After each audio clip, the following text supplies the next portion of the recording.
Dans ce dernier podcast, vous allez découvrir l'implication des bénévoles qui constituent le socle essentiel de l'association Copain. Ces individus dévoués offrent leur temps et leurs compétences de manière intéressée, faisant ainsi vivre l'essence même du bénévolat. Sans leur engagement, l'association ne pourrait tout simplement pas fonctionner. Le volontariat est au cœur de cette dynamique.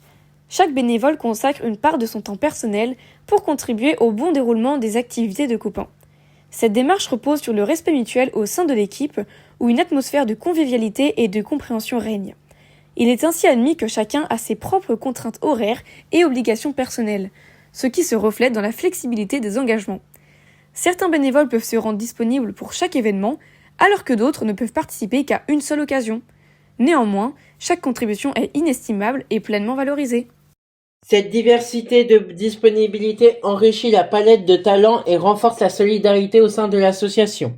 L'appel à de nouveaux bénévoles est toujours ouvert chez Copain. Il n'existe pas de limite au nombre de volontaires que l'association peut accueillir, que ce soit pour aider lors des distributions ou des collectes alimentaires, pour assurer le transport des produits ou encore pour contribuer à l'organisation d'événements culturels et artistiques. Toutes les formes d'engagement sont les bienvenues.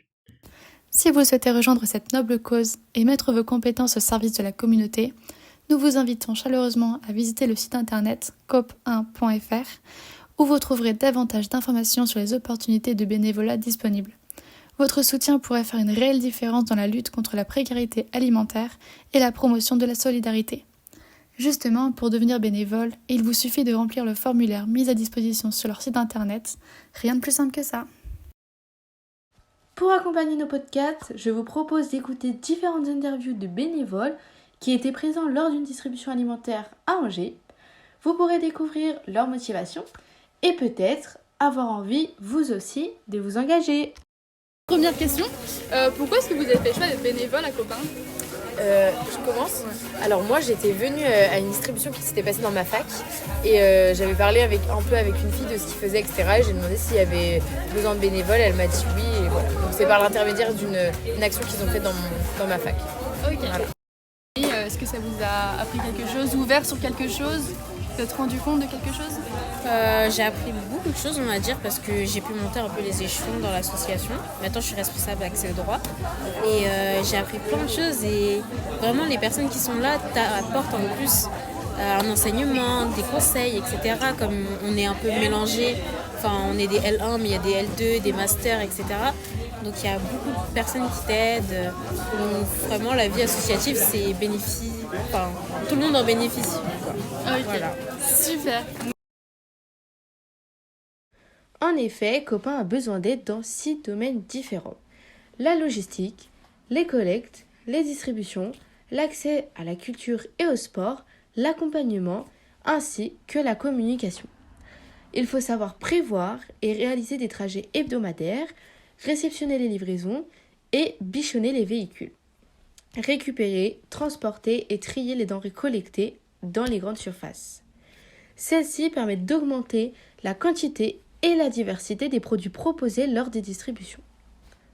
Le cœur d'activité de Copain, c'est d'apporter ses bras et son sourire pour distribuer gratuitement des denrées alimentaires en tout genre, des vêtements ou du matériel à celles et ceux qui en ont besoin. Organiser des sorties entre étudiants pour faciliter l'accès aux événements sportifs et culturels ou tout simplement passer un bon moment ensemble.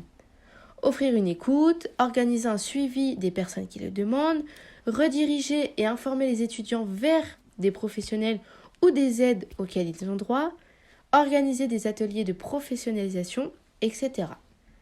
Et pour finir, il faut visibiliser l'action Copain, faire connaître la structure, gérer le contenu médiatique, organiser les publications et les stories sur les réseaux sociaux et faire en sorte que Copain soit connu de toutes et de tous.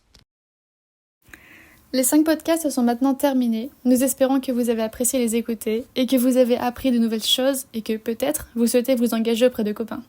Et je vous le rappelle, ils sont presque partout en France. Angers, Besançon, Caen, Fort-de-France, Lille, Lorient, Marseille, Paris et bien plus encore. Nous vous remercions encore une fois pour votre fidélité tout au long de ces 5 podcasts.